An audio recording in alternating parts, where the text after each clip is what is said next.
Good morning, everybody.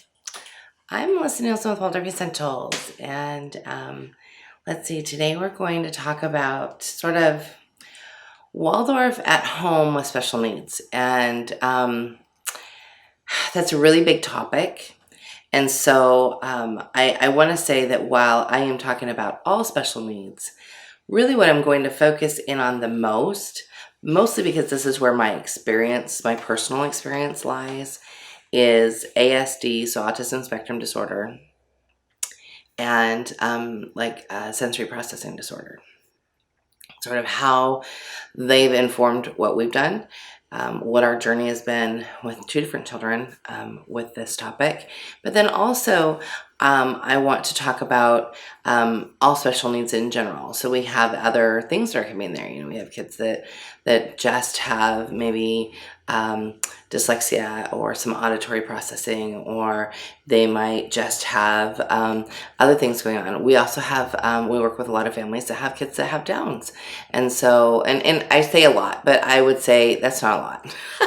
There's probably 5 that I could name off the top of my head that do, that we work with. And so I guess what I want to say is I would like to give time to all that is necessary, but at the same time, I know it's such a huge topic that what I'm going to end up doing is only peppering it in. And if there's an interest in more depth, we probably could do an entire month, maybe at the beginning of the year. We have all of our video dates sort of planned out for the next 2-3 months. And so if it's something that there's enough interest, please message me and we can talk about having a series perhaps at the beginning of the year.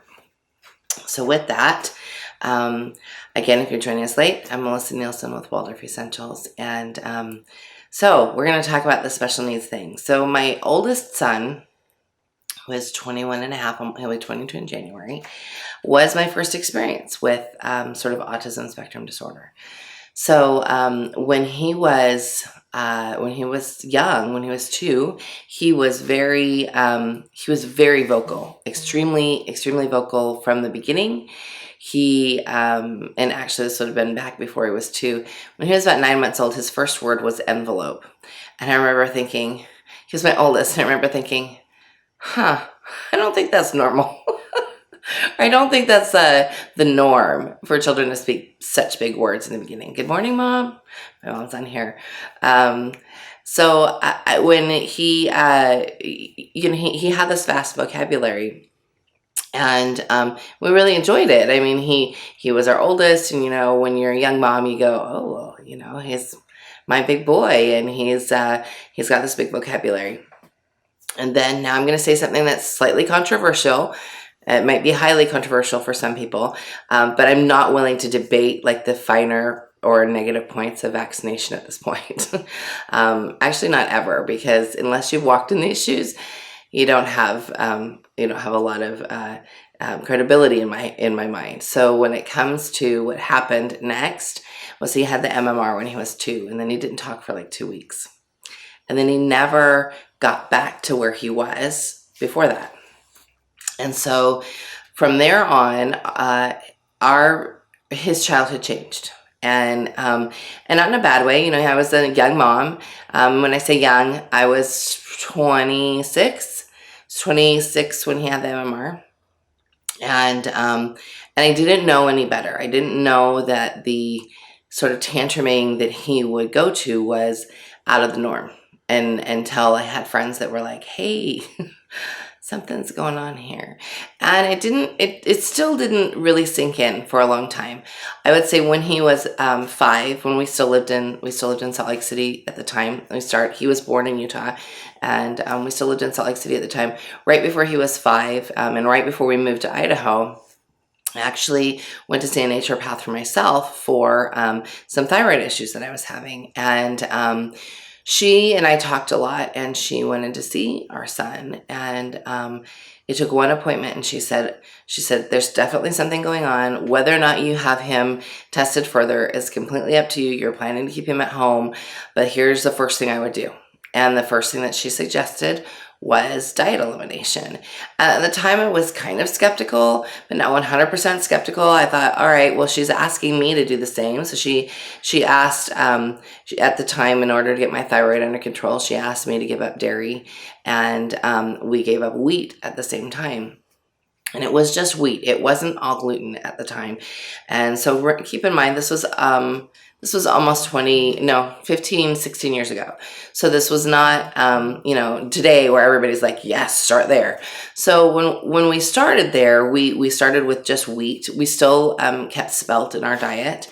And in fact, I got pretty good at making spelt bread and using spelt for a lot of things. And I remember at the time, the company Vita Spelt was like, they were like gods to me because they had pasta, and I'm Italian, and so pasta is a big part of our lives. And before that, I had been making my own pasta, and so there were a lot of changes that we made. But I remember the first change being that we sort of got rid of dairy and got rid of wheat.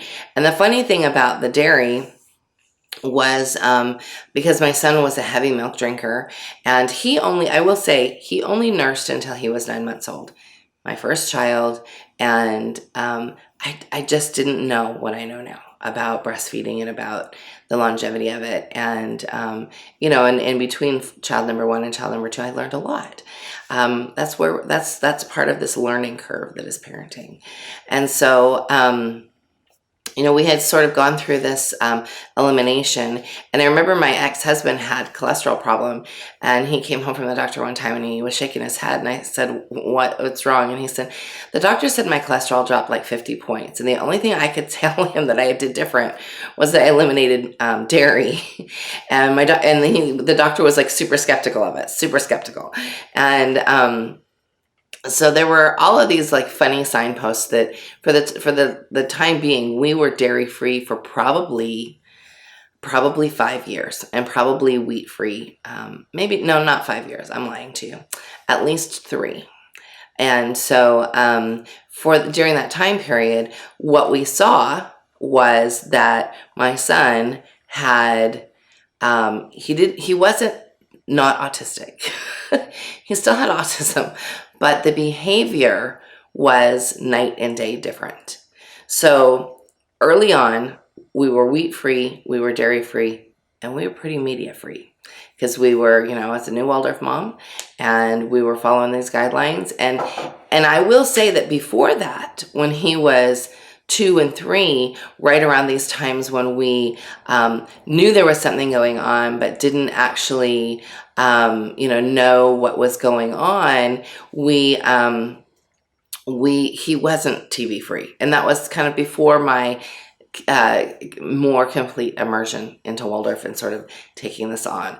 So here he was, and somebody on here mentions on Instagram, Carolyn mentions inulin, fish oil. Yes, we did those things. We did those things for sure. But we also did, we were also dairy-free and wheat-free. Those were the main things right there that I saw the biggest difference in, that and media. So for his young life, until he was 7 probably 8, 8 was when I got divorced. His diet was really clean. And he had no media. And when I say no media, I will say we watched a movie one time a week in those days, one time a week. And it was because we had moved from Utah to Idaho, and there were just some times that it was just too cold to be outside in the winter. And think like Arctic tundra. It was really cold. And I always sort of joke that it's Hoth, and not all of Idaho. There's just this little corner of southeast Idaho that's below the Tetons where, it's insanely cold. And so anyways, we would watch one movie a week. And I will tell you, these were the movies. I remember Little Women was like the first time that I saw Harry cry at a movie. And I'm not talking about the new Little Women, I'm talking about the old one. And if my mom is still watching, she'll probably remember that, as we sort of had a little giggle about that. Not giggle as in making fun of him, but like more like a, that's really interesting. So it touched him. So at that point, we could feel some empathy in there. but it was fading as he, as he continued to sort of move through. And a mom here that asks, what do you recommend for older children with autism spectrum disorder that wants media 24/7? I will get there, I promise. Stay tuned. So we sort of walked through this period where it was fairly golden. We had not nearly the tantruming that we would have had otherwise, because anytime I wanted to test whether or not those allergens were his ticket. And the other thing I will say is we did no dyes at that point, like none. And so, because red dye was we knew was going to be a problem anyway, so we eliminated all dyes, we eliminated dairy, we eliminated wheat, and we were very low media, very low. And so there was probably 2 years that was really pretty golden for us, for his childhood, and that was between 5 and 7. That does not mean he was without challenge. It just means that the tantruming was down, like way down. And like I said, whenever I wanted to test whether or not those things were the things that were working, I would allow wheat or dairy into our lives, and he would fall apart for a couple of days, and then we'd get back on. The interesting thing about dairy is it stays in your gut for a long time. So if you're detoxing dairy, and I know the same is true for gluten, if you're detoxing those things, they stay in your gut for a long time. So you cannot assume that, first, when you take the allergen away, that's one layer of helpfulness. But until it gets completely out of their system, you're going to still see some tantruming and some struggles. So that was our early childhood situation. Then I got a divorce when he was about 8. And in ramping up to that, there was a lot of contention in my home. And there we could definitely see that contention was part of the soup, part of the mix. And so whenever there was contention, there's definitely more struggle, more tantruming, disproportionate to other children that are going through that. And so I got divorced, and then all bets were off when it came to diet. I didn't have any control over his diet. The first thing my ex-husband did was go buy a Game Boy, or not a Game Boy, a GameCube. And they went from no media the very next day to having complete access to everything all the time. And that was really insanely hard. So from the time he was 8 till the time he was, I really saw a huge shift when he was about 12. It turned everything upside down. And I remember my mom, who I would say, Mom, there's something going on. And she'd be like, she said these words to me, Mom, if you're still listening, I don't know if you remember this conversation. She said, oh, honey, he's just like you were when you were little. And I was like, really? I was this bad? I was like this? Like, I remember thinking to myself, she's nuts. There's no way he is like this, like I was when I was a child. And then I can remember it was right after my divorce, and it was Christmas time. And my ex-husband and I were in Salt Lake City visiting family. So he was with his family and I was with my family. And he had called and wanted to see, I had the kids, and he wanted to know if Harry wanted to go to a basketball game. We are Jazz fans living in Utah.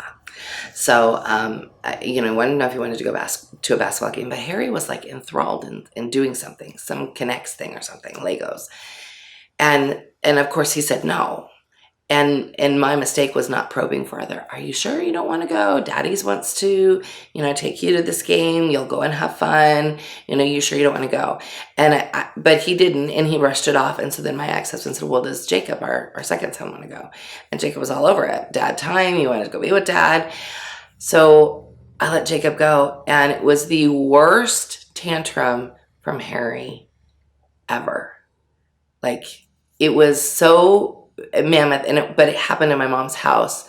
And I can remember we had to hold him down, and because he was trying to hurt himself, and he was like, and he was at the time this skinny little kid, but had there's so much like adrenaline that goes through them when they're tantruming that it's really hard to control and to keep them from hurting themselves and hurting somebody else and property damage and all that. And I can remember at the end of it, my mom, we're sitting, she had this landing at the bottom of the stairs. That's where it was all happening, tile floor.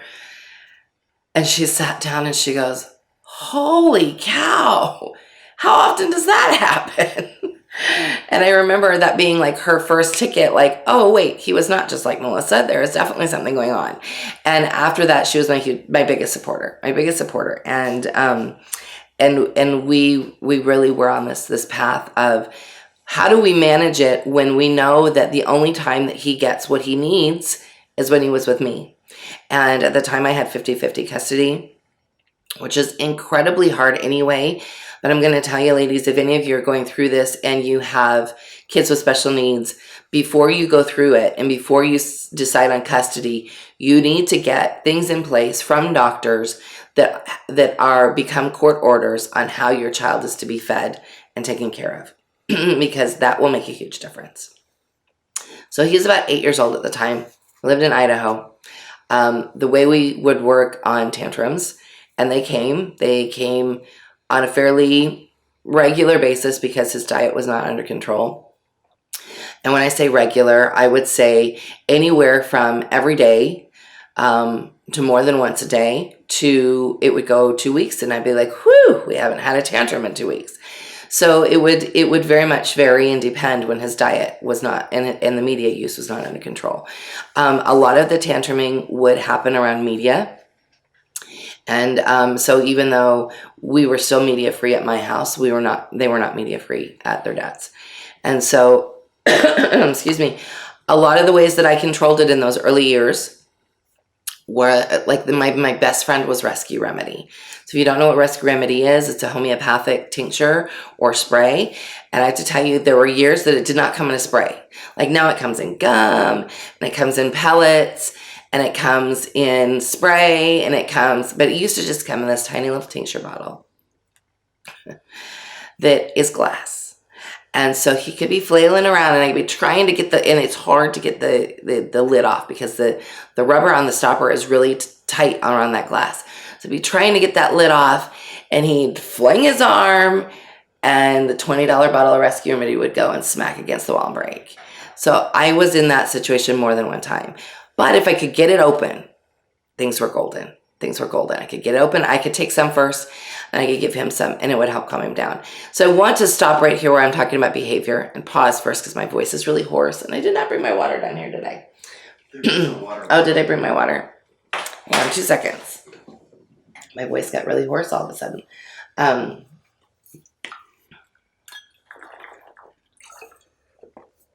People ask me all the time, do you practice attachment parenting? Yes, I do. Not with him.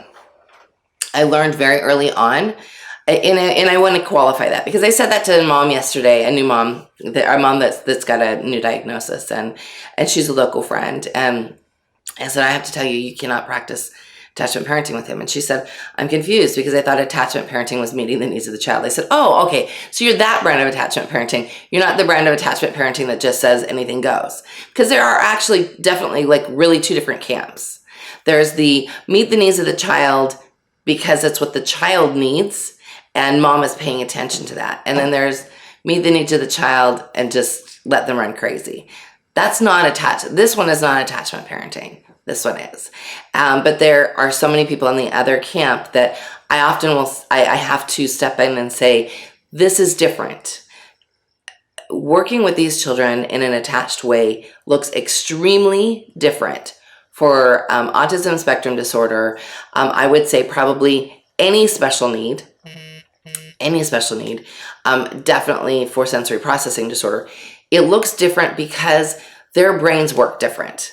So where we can appeal to the empathy and the sensibilities of another child just through them doing what we do and through them, sort of understanding social cues, you cannot do that with a child on the spectrum because they don't understand. They don't understand. They need extremely firm black and white parenting.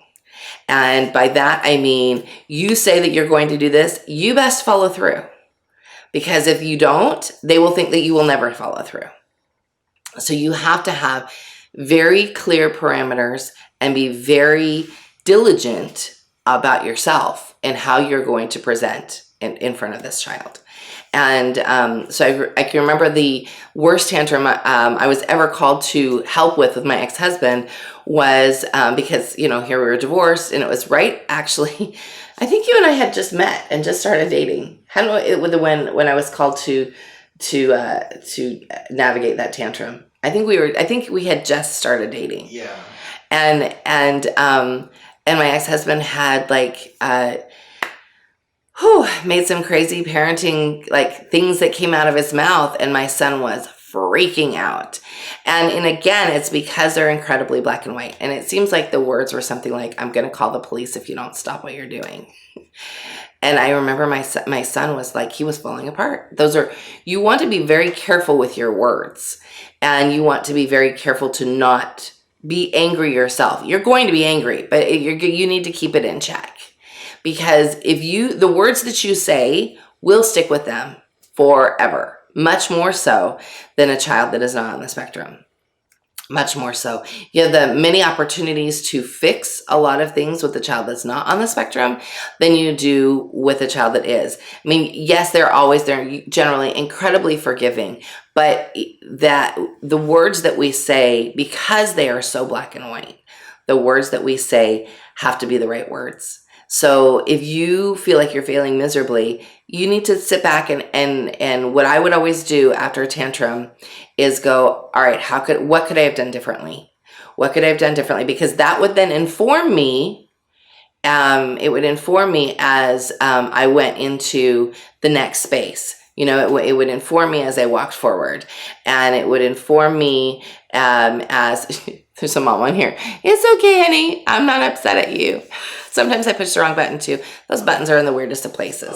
Peggy McLaughlin said she's still using Rescue Remedy with her 21-year-old. Oh my gosh, yes. Yes. Harry asked for Rescue Remedy now. He's like, "Mom, can you Rescue Remedy?" But no, what I would do is when we would have a tantrum, and it would be epic, and it to the point where I was exhausted. I would step back and go, okay, what happened? Where was the tipping point? The tipping point is what you're looking for when it comes to catching the tantrums. There's a tipping. If you're thinking to yourself right now, I don't know where the heck the tipping point is, then you need to stop and observe, because the tipping point is there. Always. 100% of the time it's there. It's just about whether or not you're in tune to it. If you're not watching and you're not paying attention and you're not holding the space, then you're not going to catch the tipping point. The tipping point is always about 5 minutes before you think it is. At least in the beginning, as you're starting to observe. And then as you're sort of working through that, you can start to see, oh, it's about to happen. Pull the reins back in. And you have to get good at doing that. And yes, that means you're going to have to be on all the time. All the time. There is never a time when you are not on with a child that has autism spectrum disorder or other special needs, because I would venture to say even children that have other special needs, there's a tipping point. If they are tantruming in any way, it is generally out of frustration that has turned to anger, and they can't figure out how to deal with it. And while other children, they'll tantrum and they'll get over it, these guys, it will be really bad. And it will be something that feels like it kicked your butt, literally. And maybe it did. I mean, there are many times that I was like, oh, I'm so exhausted from that.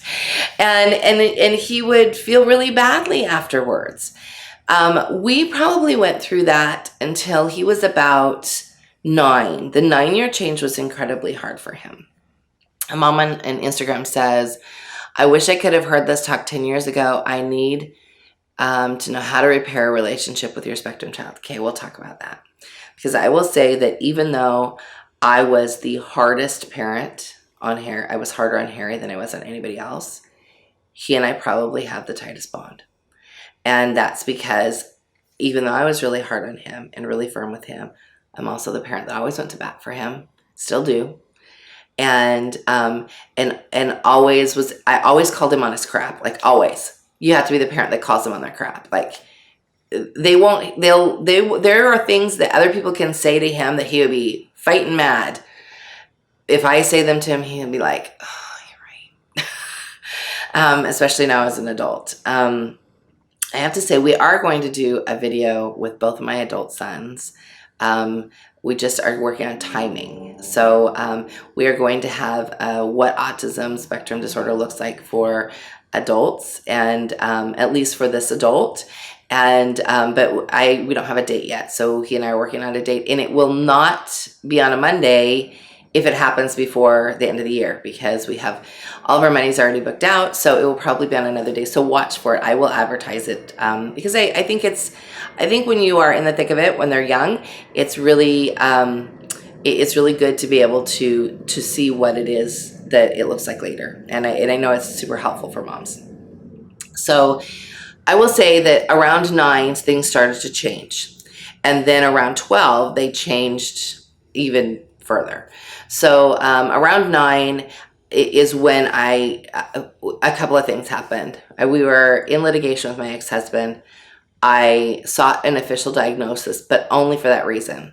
And I'll tell you why about that in a minute. I sought an official diagnosis, and that's when we told him that you've got something going on. We sought an official diagnosis because my ex-husband wouldn't feed him properly. and it would become this like Coney Island at his house. And then I would spend the week trying to deal with his tantrums, and it would just take forever. So it made that transition period between houses really hard. So things that ended up happening at the end of that were, after that first, as we've been in court several times, the first 6 years Eric and I were married, we spent in litigation with my ex-husband. Fun stuff.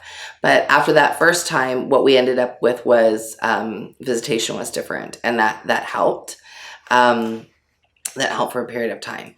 And but it allowed for me to be able to keep him cocooned from the media. Once the diet was out the window, the biggest trigger was media. And so sadly, it became a situation where, because it was happening so much at the other house, it wasn't happening at all at my house. And if I could go back and change anything, I probably would have changed that a bit.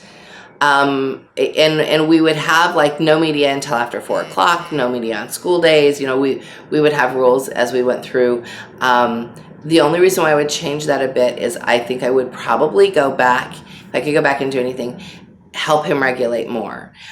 He does a fairly good job now, but it takes him it takes him like sort of going to a bad place before any kind of cycles before he comes back. And but he is much better at transitioning from one to the other. The transition between having video, audio, gaming, whatever media, because I treat all media the same, whatever media it was, the transition from that to being with humans again is incredibly hard for them, because they're so much in their head and they're so checked out that it really is it's like a reintegration period.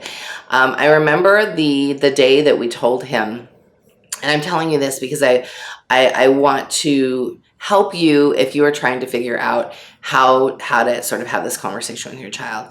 I can remember the day, and it wasn't our finest parenting moment, was it, dear? That was a day that, and that's probably why we remember it, though. And it was, I remember very vividly, we were in Idaho. We lived in Idaho Falls at the time, and we were at Target, and I had everybody except for, because Soraya wasn't born yet. And so, you know, we were a big family already. We had 4 kids with us at the time, and we were at Target. And I don't even remember what time of year it was, but it seems like it was colder, because it seems like we were bundled up. But he would get in this repetition of saying the same thing over and over and over. And it was so much that Eric was like, enough. But it was one of those, you see in the movies when somebody shouts and then everything goes quiet right before they shout. And so their shouting sounds way louder than it would have if everything was still going on. So it was like somehow all of the powers of the earth, just as Eric is yelling. What happened was he kept repeating this. Right. I said, stop repeating that. And he corrected me and said, actually, this is what I'm really saying. Yeah, it was like a different, set me off. Right. Because it wasn't just that he had been saying it all through Target. It was like to the dump, to the dump. Yeah, to the dump, it was that slightly different. It was that Eric was like, you need to stop saying, and it was to the dump, or it was something like that. It was like this repetition, and he was like, actually, that's not what I'm saying, and that's when Eric like, that's one of those. My stepdad doesn't mean he's just adjusting. My frustration is, I just need you to stop doing whatever it is. And and that's where though, when you look back on it, what we really should have said was, stop talking. Yes. Because that would have been a whole different story. However, we would not have had what came after that, which was a very big tender mercy. So he has this like, Eric shouts, and then Harry has this tantrum. And we get to the car, and we're trying to, buckle toddlers in the car and get everybody situated in the car and settle Harry down. And we had a stop to make right after that. And I remember sending everybody else in the store except for he and I. And so he and I sat in the car. And I said, we have to have a conversation, and it's going to feel a little bit weird. And he said, okay. And I said, you have this thing called autism spectrum disorder. And he said, is that why I'm so different? I'm different from everybody around me. I mean, it was so like, it hit me like a knife, like, oh my gosh, you already know there's something going on, but you didn't say anything to me. And I remember thinking, I remember like pulling him close and hugging him and saying yes. And then he wanted to know, like, how do I fix it? And so for every mom out there who wants to shout at me that you need to celebrate this, I would say to you, there is not a day that goes by in his life that he doesn't go, I wish I didn't have this. It's yes, he has it, and we celebrate the human being that he is. But every day is like navigating something different for these guys. Every day. And it is hard, and like harder than the rest of us think that it is. And I remember that day we sort of had this talk, and I said, like, it's like you have these, because he was huge into building Legos. So it's like you have this Lego instruction book that is life. And each one tells you what you're supposed to do. But sometimes your instructions get really fuzzy. He said, that's exactly what it's like, Mom. I know what I'm supposed to do, but it's so clouded and so fuzzy that sometimes I just can't do it.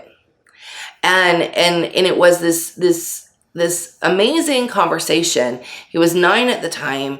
It was so, actually it was 9, probably almost 10. It was so sobering for me to know that he knew that he already was, so if you think your kids don't realize that they're different from other kids, you're wrong. They know. And giving him the words helped him so much. So much. It helped him really, like, not internalize there's something wrong with me, but internalize like, oh, wait a minute. So we had this long conversation. I said, you are going to have to work harder than other people at understanding those instructions, because other people see them very clearly, and for you, they're fuzzy. So for you, you're almost going to have to like put on glasses, and like things that are not 100% are lost on them. He's like, glasses? I have to wear special glasses. I said, no. But you're going to have to look harder at those instructions for them to be clear. And you're going to have to trust me, because I'm going to have to up my game so that I can help you through this. Because if you don't trust me, then we're not going to get anywhere. And you're going to struggle more. And from that moment on, he trusted me 100%. Doesn't mean we didn't have struggles, because we had a lot. But he trusted me 100%. Did you have a question or comment over there? Oh, it was just going back to where we talked about him repeating it himself. Kristen Lattimore says my son does that. He finds something that catches his attention and repeats it all day for long days. We have lots of people that are sending hearts. And it's definitely, if you've walked the walk, then you know what I'm talking about. You know that what I'm saying is true. That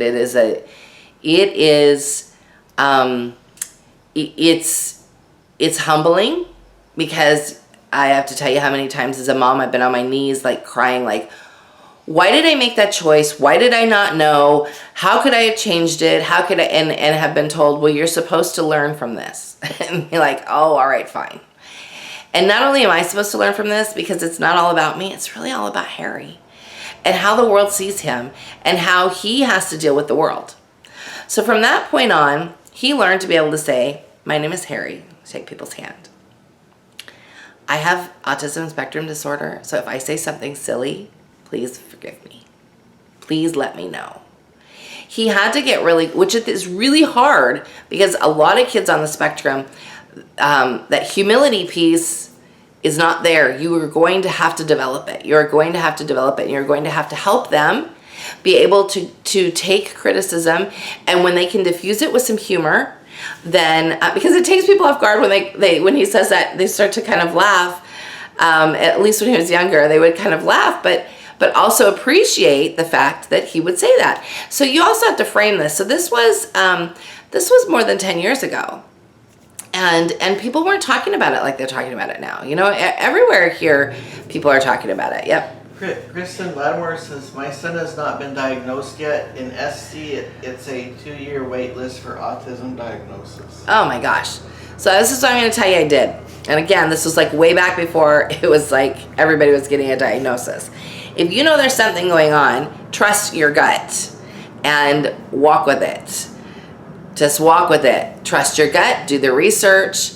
Do the things that you know will work. So in our case, it was wheat and dairy and red dye.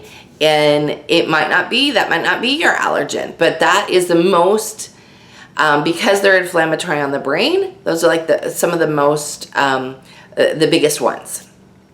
Do your own diet elimination. I'm pretty stubborn, if y'all haven't noticed. So I was not willing to wait for anybody to tell me anything. I read and I thought, all right, well, I'm going to try this. And we had already gotten this like wheat and dairy free thing from our naturopath when we lived in Utah. So we were still going with that, trying to, but of course we had then this all bets were off diet situation. So I remember going to the psychiatrist to get a diagnosis.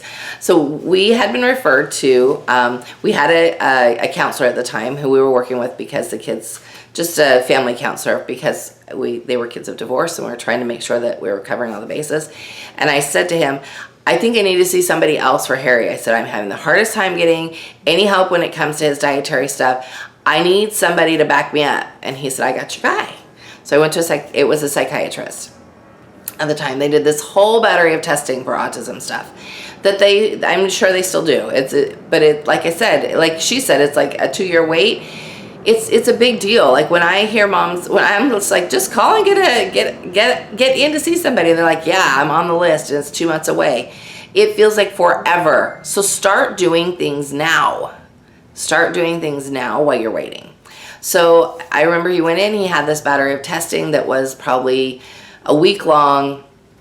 And at the end, I sat down with the doctor and he said, I don't know what to tell you. And I said, what do you mean? He said, you're already diet eliminating. You're already low on media. He said, I will write in your chart that you need that what you're doing is the right thing. He said, but if I could get the parents that I work with to do half the stuff that you do, their kids would be in better shape.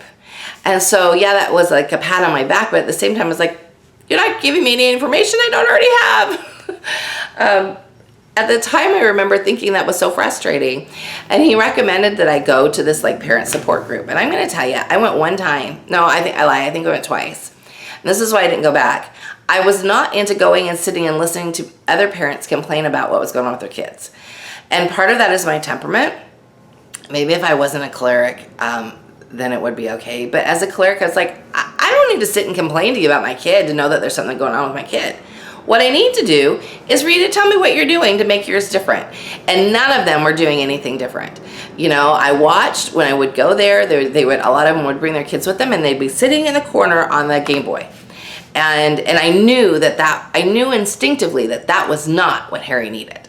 It was not what he needed. He did not need to be more disconnected. My mom over here says, OT and consultant were the same for us. Great.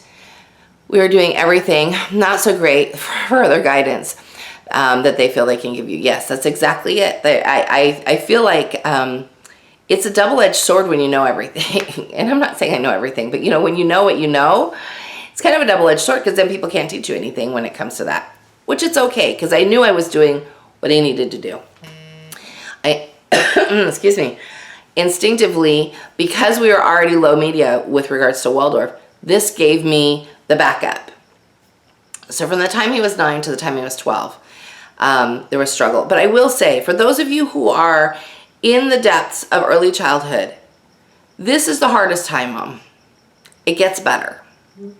They get older, they start to understand more. But I will give you this caveat. It doesn't get better if you don't stay on top of it. If you don't stay on top of it and you let them run crazy and you do not are not firm with your boundaries and you do not make sure that bedtime is right and you do not make sure that they're eating the good things, guess what? It does not get better. It's going to get worse. So you've got to be on top of it, and it takes diligence. It takes you being able to submit yourself. It takes prayer and meditation. It takes getting breaks. So I'm going to tell you, if you're not getting any respite time, get respite time. The thing that I think is the hardest when I talk to attached parents that are on the cell say, but I don't do babysitters. And I go, get over yourself. You need it. Get over it. You need to find somebody that you trust to help you with your child. And then you need to step away. You cannot wear the attached badge of honor with these kids. You have to step away from it. And unless you do, you are going to beat yourself up. You're going to do harm to your health. And you're going to struggle in your relationship with your child.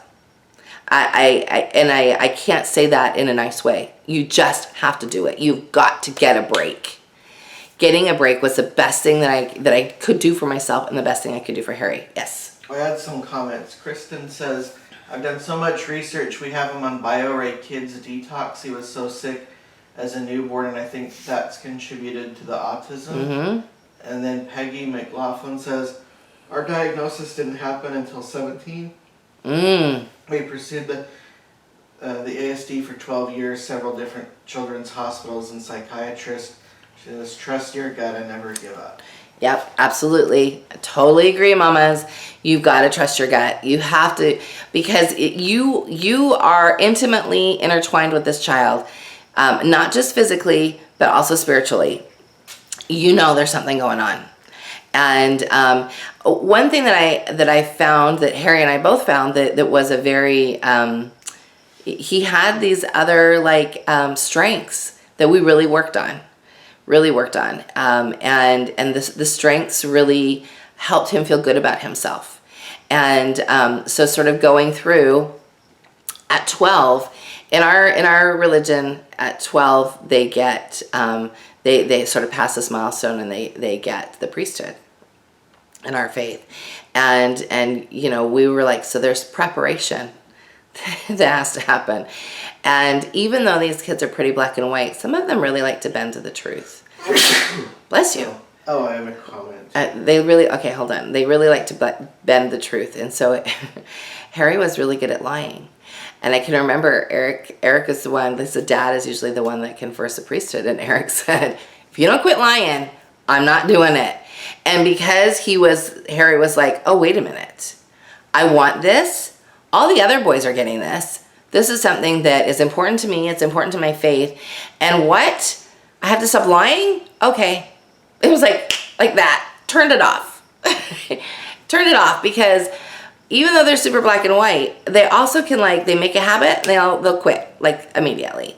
If there's enough in it for them. So we always try to work on things that we knew would build him up, that we knew would make him strong, that we knew would help him with going forward. From the time he was probably 8 or 9, I would make him, we had a good friend that was an occupational therapist, and he would say, you need to, because you know where the tipping point is, you need to get him to the edge of the tipping point and sort of smooth out that edge. So he hated classical music, but the occupational therapist was like, nope, you need to put some classical music on headphones for him and make him go 10 minutes. So at first we made it a game. Other things, like he was always concerned about the time, so we had to cover up all the clocks at times because he would freak out about the clocks. Then there was a period of time when he was struggling with social interaction with other adults, and so I would make him make 5 adult contacts in a day that were not his dad and I. And so I didn't care if he had to go talk to 5 neighbors. And I told this story before, that during that time period, we were all at the movies, all of us. We went to see the movie. It was cheap. It was a cheap movie. There's this cheap movie theater in Idaho Falls where it's like the dollar theater. Just about everybody can afford to go. So here we are sitting, and because we saved so much on the admittance, we got popcorn.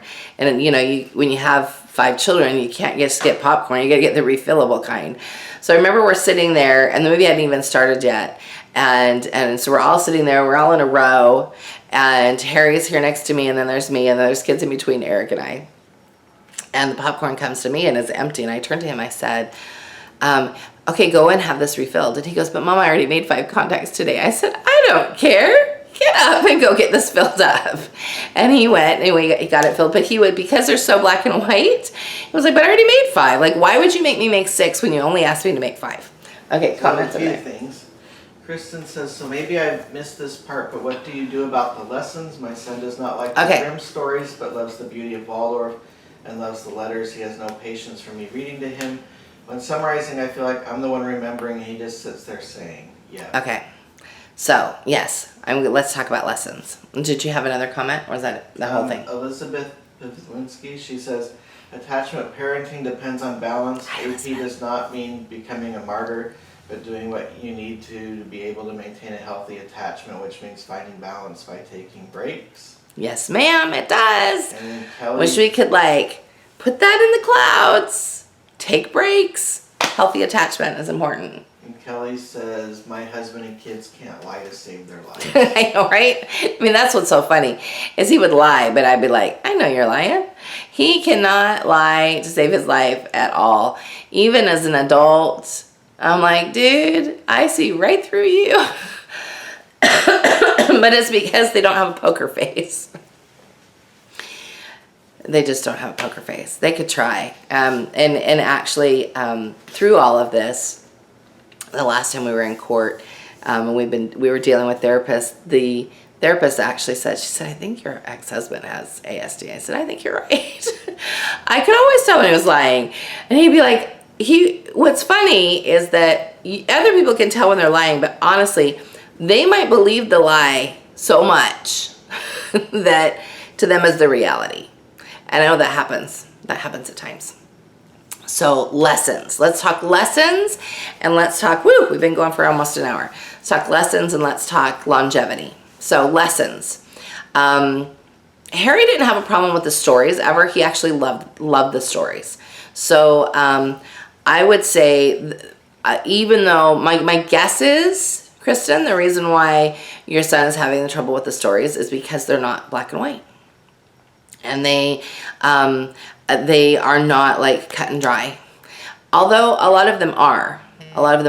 It's just in how, I would seek out those more.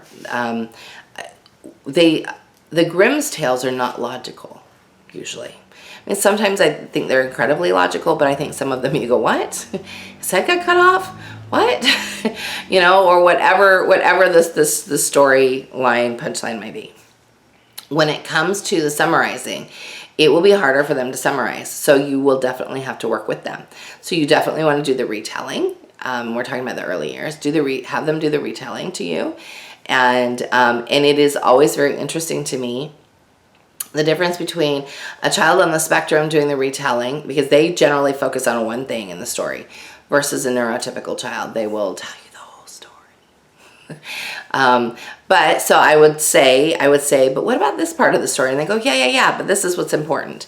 And I'm seeing it now with Soraya. So Soraya has sensory processing disorder, and she was speech delayed. She was a preemie.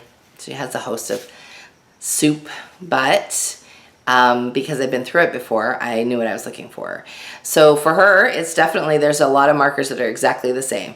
when it comes to the recall in the story, they tend to hone in on one part, and it generally tends to be the negative part. Don't tend to look at the whole thing. When it came to the fables in grade 2, it was really hard for Harry to get any of them. And, because the way that we present the stories, we don't tell them what we don't tell them what the moral is. And so they're supposed to get it themselves. And I can remember I was teaching Jacob, and Harry was in the other room. He's like, I get it.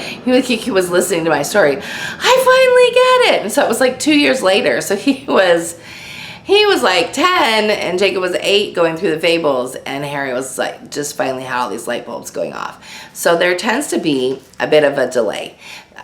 With the 9-year change, I saw changes in Harry almost 12. With the 12-year change, it just didn't feel like it. We really got a break. He was constantly moving into that new space, and it really just took a lot of patience on my part. So I've got a couple of comments over here. Naturally Nurtured says, for us, engagement is the key. Lots of props to allow him to replay it on his own. Yep, very good, very good advice. Visual for many with ASD helps so much. Agreed. So props and storytelling is huge for them. It's huge for them. That's why they like media so much, because they're so visual. And why they do so well with it's not just tell me a story, it's show me a story often with them. And then another mom says, my son enjoys the stories when I don't have the book in my hand. Yep, you have to tell them and not read them. I have to tell them in a roundabout way or on a mild walk or a different activity. As soon as I lift up a book to read, it's a struggle. That's really interesting. That's really interesting. I will say that I definitely think that telling is better than reading. In Waldorf, we sort of do that anyway, but for kids on the spectrum, because they're kind of they're not waiting for you to mess up, but because they are so black and white, if you've got the book in your hand, they want you to be reading 100% from the book. They don't want you to be telling it yourself. So if you put the book away, then they sort of can let go of that a bit. Mom says here, my 4-year-old makes me feel like an ogre for limiting media and tantrums, but she won't play on her own, and with chores, I can't entertain all the time. Yeah, so I would say you've got to tune into, for the younger ones, you have to tune into what it is that they like that's not media. It's not media.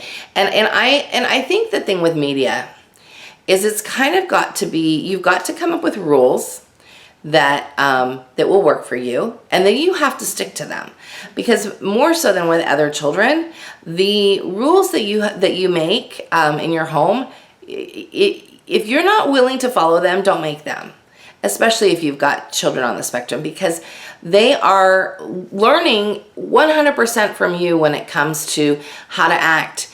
And so if you are doing one thing, if you're waffling, then they're going to think that that's okay, or they're going to think that it's that you don't always have to hold your word. And so you want to have, as they get older, conversations about, well, this is why I broke this rule, or this is an instance where I broke the rule. See the difference between what happened here and maybe what you're wanting to do. And so sometimes it might be like a moral issue, or sometimes it might be an ethical issue. Those are things that are really difficult for them to grasp. So you will have to take your time and really sort of go through those things. I think when it comes to media, we should be limiting media anyway. I see how much media this planet is inundating themselves with, not just the kids, but the adults too. And it's insane. I think we have to back up. If we want these kids to connect, we have to be willing to connect. We have to be willing to stop what we're doing and connect with them. So for Soraya, from a very, very early age, she loves, because she didn't talk, she loves art. She loves to draw. She loves to paint. She loves to create. And that is her love language. And that is how we function here. So when you're talking about your 4-year-old over here, Instagram mom, Instagram names are so funny. I can't even say half of them because they don't make any sense. So I think it's Nikki something. Anyway, find something that your child likes. When Soraya was 4, she had a paint palette of her own, because otherwise I would be getting out the watercolor paper every day. She would paint all day if I let her, in those days before I sort of caught on to this. So I got her a paint palette of her own, and I like the good ones. I like the ones that are stock mark, because you can pop out the colors and pop in new colors. I like that a lot. And I also would limit, especially when she was younger, I would limit how many colors she had. Like now she's like, woohoo, it's all open to me. Where have these colors been my whole life? She's 7 now. But when she was like 3 and 4, I would only have like 3 or 4 colors in there. So I would pop everything else out. She had her own paintbrush, and she had access to paper. And I can remember we went to the zoo one time, and this was before she was really speaking. We went to the zoo and looked at the elephants, and we came home and she drew 20 elephants, or painted 20 elephants exactly the same. Exactly the same, in different colors. Do you remember that day, dear? And they were all on the kitchen floor. All on the kitchen floor. She had painted them all on different pieces of paper. They were all on the floor, exactly the same, to the detail. Incredibly detailed for I think she was 3 at the time. Incredibly detailed, and that was the impression that it made on her. So we came home, and that's what she wanted. It was like almost like she had to. And even now, it's like she has to create. She has to. You couldn't keep her away from it. For Harry, it was Legos. A lot of these kids want to create. They want to sort of have their hands busy and be doing something. So while Lego isn't necessarily a Waldorf toy, obviously, all that plastic, we had Legos like everywhere, because it would help him get to a Zen place. It would give him a spot where he could sit with his own thoughts and create. And he created the most amazing things. Somewhere I have a picture of the sewing machine that he created when he was like 7. And it would have worked. If I had threaded it, it would have worked. And that was just based on him looking at my sewing machine, and he would create the most amazing things. When he got older, because it's so important to keep them social enough, they're never going to be as social as other kids. Totally okay. But you want to keep them social enough. So as he got older, we made sure that he was involved in different things. So he was, we always had a church group going, always. He was always, and I would spend a lot of time with his leaders. And sometimes we had great adults, and sometimes we had jerks. And at every turn, I always have to say, this does not have anything to do with church. This has everything to do with the person I'm dealing with. But I would make sure that all of his leaders, that I had power with his leaders. And there was a time, remember the time we moved and he was like, please don't tell anybody that I have autism? Yeah. And it lasted like 2 weeks. And I was like, dude, I have to tell somebody, because this is happening and you are failing miserably and you're struggling. And we need to make sure that we give people the right tools. Afterwards, they were like, oh, okay, that makes more sense now. He was a teenager then. So you really want to be careful with that. But you also want to empower them enough that they feel okay enough to be able to say, I've got this going on.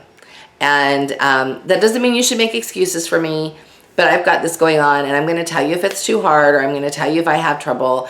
And so you have to raise them into the space of being able to talk to other people about what they have going on. It's really important. Really important. It also really helps them into adulthood. So Harry served a mission for our church. And so he's been home a year. So about 3.5 years ago, we were preparing for this. And I can remember we went to one ecclesiastical leader, and he was like, you know what? I don't know. He may be not getting on a plane going anywhere, because he's really got some struggles. And I remember I went to him and I said, listen, if this is something you want to do, because even though it's encouraged, definitely encouraged for the young men in our faith, it's not like you have to, you don't get to come to church. It's not like that. But it was something he really wanted to do. Having a sense of accomplishment, I think, is really important for these kids. Really important. So he really wanted to go. And I said, well, over here, Don doesn't think that you are ready. He would rather recommend you do something local. If you want to serve, do something local. And he was like, no, I'm going. So we sat down and we made a plan. Okay, here's what Don needs to see in order for him to be able to recommend you to go on this journey. And so we sat down and we came up with okay, you've got to make more contacts. You need to make eye contact with people, and that's a huge one because they don't want to make eye contact often. So you need to make sure you make eye contact when you're talking to somebody. You need to go out of your way to talk to other adults. And it looks like Instagram is going to cut me off because I've been on here for an hour. So if you lose me, hop on over to Facebook and watch the rest, or it will be on our YouTube channel tomorrow. So he had this, like, we made this list of things that he needed to do. And because they're so black and white and so pliable in that way, he was like on it. Within 6 months, he was, he had a psych eval that he had to go through because he, you know, that's just what they request for kids that have autism spectrum stuff. There's a little box you're supposed to check. In fact, we sort of laughed about that box later. For kids that have autism spectrum, that have struggled with depression, any kinds of struggles, they sort of want you to go through and make sure that everything's good, just so that you aren't feeling overly anxious while you're gone, because it is 2 years away from your family, and you get to talk to your family like twice a year after that. You get to email them every week, but they want to make sure that if you're going to go, that you are that you're able to, that you're not going to struggle so much. They want to prepare you in every way. So he flew through those interviews. In fact, the psychiatrist said to me, at this point, if I had to diagnose him, I could not diagnose him. He was 19. He said, yeah, he's always going to have something going on, but you have done an incredibly good job. And again, that wasn't me patting myself on the back. That was me stepping back and going, okay, all of the stuff that I had been doing works. All of it works. Firm, tight boundaries, calling them on their stuff, being loving, building the connection between the two of you really works. And so I'm here to tell you, if you are in the thick of it and they are younger, keep going. And when you feel like you're going to fall over and you can't, you can't keep up, take a break. You both need the break. And really allow yourself to be kind to yourself, be good to yourself, make sure you get the time you need, and make sure you build the relationship with your partner, because when you're dealing with a special needs child, it can be so focused on the child that you forget to connect to each other. So you want to make sure that you're not only getting the respite for yourself, but you're getting the respite for your relationship with your partner, and that you're really sort of making sure you're on the same page. Now, I know at least 3 or 4 families right now that I'm working with where the partner is like, I don't believe in this diagnosis, or I think you should just send them to public school, or I think when it comes to special needs, I have to tell you, I don't know what would have happened to Harry in public school. I think he would have really struggled. And I know there are a lot of kids who struggle every single day in public school that have some stuff going on. And if that's your reality, then you've got to be on the same page with the teachers. You've got to talk to the staff. You have to really be an advocate for your child. Get an IEP when needed. Make sure that you are being incredibly diligent, because they need you to be their biggest cheerleader. I would say now in Harry's life, I'm still probably his biggest cheerleader. I'll say to him every now and again, honey, you need to get a wife, or a girlfriend at least, because you call me like 4 times a day. I love him dearly. He's an amazing human being. I will also say that they are really good at manifesting things. So from the time he was about 6 years old, he wanted to drive trains. He also wanted to work at Legoland. I will tell you, when we lived in Idaho, he would tell everybody, when they'd say, what do you want to be when you grow up? He'd say, I want to work at Legoland. And, keep in mind, we lived in Utah, and Legoland was in California. And so people would laugh and go, oh, isn't that cute? Well, he manifested that. We moved here to San Diego, and he worked for 2 years at Legoland before his mission. And that was probably the best thing ever for him. He was 16 and 17 when he worked for them. And because it forced him to step outside of his comfort zone to get what he wanted. And the thing that he wanted was to work at Legoland. So he was able to see the end goal and go for it. And things changed for him so much. Things also, those were his first really big, keys into, I need to pay attention to my diet. But then he also went from having this really narrow diet to it really opening up. Like he would come home and they have a staff cafeteria there where they can pick and choose from the things that they have there in their restaurants, and they can make their own things. And he'd tell me everything that he ate, and we would be like, "What? You never would have eaten that." So his tastes changed. He was able to see the goal and go for it when it came to this job. He went on a mission, and I will tell you, it was not without struggle. Because he is so black and white and such a straight arrow, he was often put in situations with boys that weren't, young men that weren't. And so that was really hard for him. And he would write me home like every week and say, "Mom, there are lots of people that didn't check that box," because he would know, and the box being the box on the form that you're supposed to check before they go on a mission about having autism spectrum stuff going on, because he would be able to see it in others very easily and very quickly, and see others that did not have the maybe the will that he had, because it had been instilled in him. So as an adult now, what's funny, like I said, he wanted to drive trains when he was 6 years old. He's a security guard for Metro Transit now, and he's working on becoming a train operator. So talk about manifesting. When they say they want to do something, you need to be listening, because they really have this like deep desire, and they want to be just like the rest of us. And they see themselves in a world where it's too noisy, and it's they just want to go within. And so you have to really help them balance that. So another mom asked about media for the older child. Listen, Harry is this kid that, and he's not a kid anymore, I guess. He'll always be my kid, but he can be listening to a podcast, watching a video on YouTube about a game, playing a different game on the computer at the same time, and the TV can be going. And he'll tell you everything that's going on in all those things. That doesn't mean that should always be what he does. Like he has to also learn, and he knows how to balance, because I've taught him that sometimes you just focus on one thing. It's incredibly hard for him to focus on just one thing. So we had family movie night here the other night, and he comes for that, even though he doesn't live here. He comes for family movie night, and we were watching a dragon movie because we were celebrating Michaelmas, and he was definitely on his phone at the same time. I don't say anything to him about that, because when I need him to focus, he'll focus.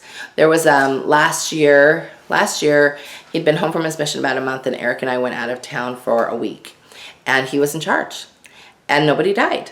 I mean, he did what he needed to do. He was able to focus. He was able to take care of his siblings and make sure they got where they needed to go. But they are very, very often, because they hone in on things. He didn't want to drive. He had an experience where he almost knocked down a garage when he was 16 with a car, and after that he was like, "Nope, no thank you." We tried to get his driver's license before his mission, and he just struggled so much. So in order to be a train operator, you have to have a driver's license. And when he came home, and he decided that this was his next goal. And so he finally got his driver's license. And I said to him like a day later, I said, "Hey, do you want to drive?" He's like, "No, this is not a train. That's the only reason why I want to drive. I just want to drive a train." So I had to sort of really laugh about that. The black and white is still there. And, he's starting to sort of think about dating some more. And I said, your future wife might want you to drive. He's like, "Well, she can drive. That's okay. I'm just a public transportation boy." So there are so many tender mercies as they're growing, and you have to be able to stand back, and you have to be able to go, "Okay, this is awesome," or "Oh man, this sucks. What can I do to get through it?" When it comes to sort of the media use, listen to your gut, make rules, and explain to them why you're making them. I don't usually do any explanations for younger kids, obviously, because they just need to learn it. But when it comes to their teenagers, and they have these things that they want to do, especially because their brains work way different. They're way faster than ours are often. We just helped him balance. So I wanted him to be reading books, good books, as much as he was on games. And so we also had to make rules, because I had younger kids in the house, about when that could happen and how that looked. And so, I think you have to sort of work with work with yourself and talk to your partner and look at what would you like to see. Of course, in the perfect Waldorf world, you'd like to see him not on there at all. But that's not the reality. And so I think that it's important that you take the time. So anyways, we are over. This was long today. Again, if there were things that I did not answer that you really wanted answered, please feel free to message me. This has a space in my heart in a huge way. Kelly is going to post the Waldorf with Special Needs Facebook group in the comments for anybody who wants to join that group that is not already part of that group. I think it's a great group to be part of because it allows you to reflect with other parents. And it also, there's a very big wealth of knowledge there. There's a lot of moms that have been at this a long time. And it's run by Kelly, and she's an amazing mom of special needs people. She has some amazing children, amazing partner. I just love the Sandberg family. They're amazing people. So, and she's a wealth of knowledge when it comes to this stuff too. So please hop over and grab us in that group if you have specific questions. If there is a need for me to do a series, I will gauge that based on what feedback we get from this video. So if there's things that I really didn't cover that you want me to cover more in depth, please let us know and we'll sort of go from there. So I hope you guys have a wonderful week. It's Monday. I'm going to Mexico to go to the dentist today, so it's going to be an interesting day in the Nielsen house. So I hope you guys have a great week. We'll see you later. Bye.